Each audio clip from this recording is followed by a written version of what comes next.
make a list, check it twice. That's how I usually plan my trips. I have dates, time, locations, budget, people, and a list of necessaries.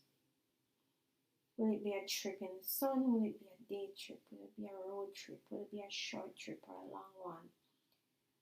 Will there be stops on the way? Are there current connections? Who are the people I'm traveling with? Am I traveling alone? Those are simple questions I ask myself while planning a trip. As a child, I used to enjoy going on school trips, but I have a very fragile stomach. So my trips included a pillow, change of clothes, a few pit stops, and definitely anti-nausea medication. So my trips definitely were intricately planned by my parents. And if one of them weren't accompanying me on that trip, I had to find an adult on that trip to be beside, stay beside, who was aware of my condition, and I definitely always slept part of the way. But growing up like that meant I innately prepared for my journeys before I took them. So there's a routine which gets me from thinking about going on a trip to actually embarking on it. Now, the truth is that many times when we make the best of plans, wrenches are thrown in our spokes, and we end up taking trips not as planned. There are delays, misconnections, weather conditions, incidents en route, and there are all sorts of unplanned occurrences. You name it, it can happen. And so our plans end up flying out the window. No matter what our plan is, I believe our best contingency is to know how to go with the flow if the plans we have made don't work out. And I laud people who can function without plans. I literally admire them. But that's not me. And honestly, it may not even matter. You function or you function. There are two stories in the Bible that I think about when I consider trips.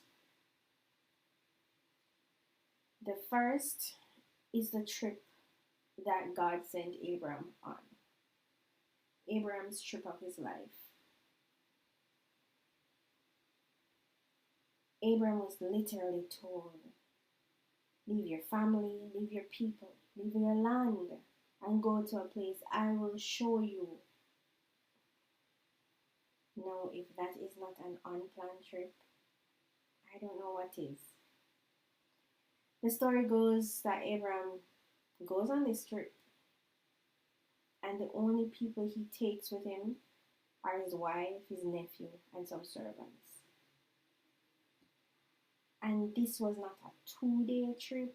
It was not just hopping from the border of one country to the next side. It was not just crossing a river.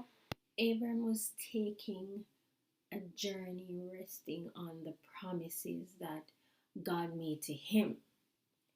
And the promise was simple this: Abram, leave your people and go to a place I will send you. I'm going to make you the father of many nations. You're going to have people that are going to be countless, like the stars in the sky, the sands on the seashore. And this was all Abram was going on. As an aging man with an aging wife,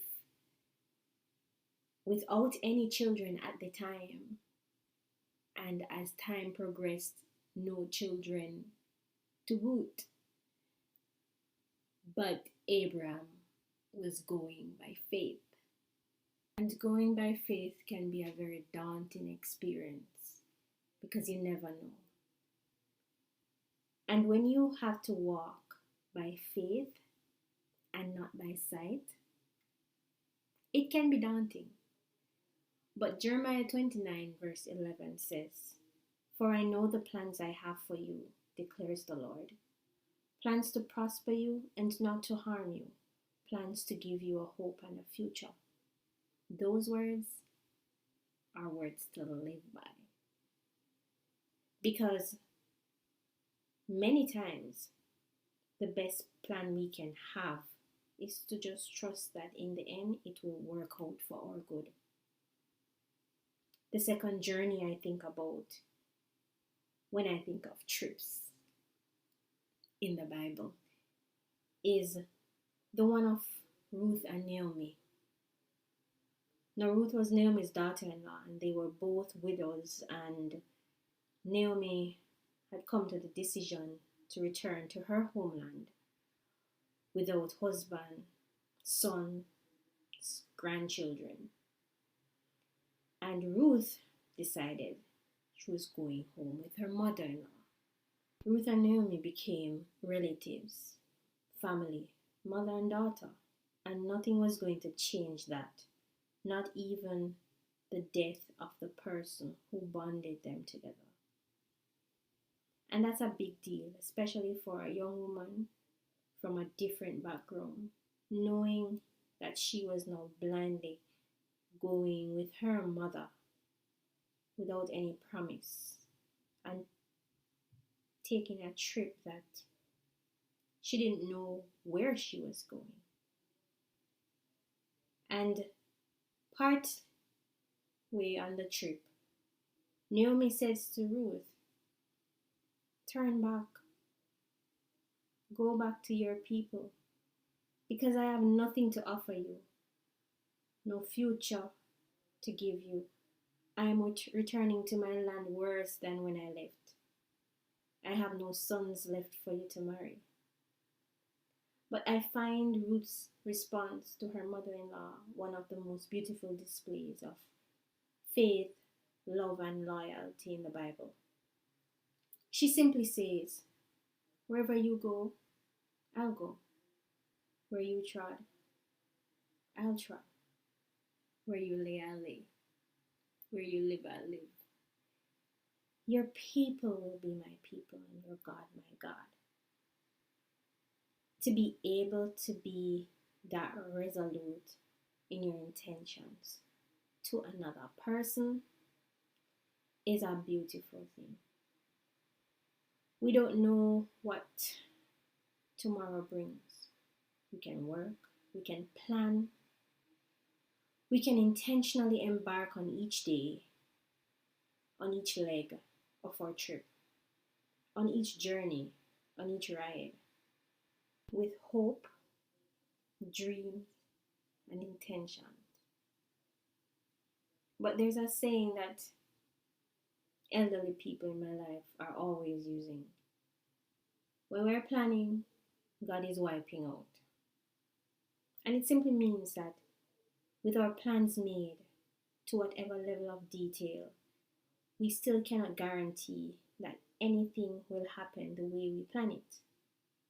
Make plans, trust God, and live knowing that whether our lives go close to our plans or as far as possible from it, we live well, we live grateful, and we never quit on ourselves. Take care.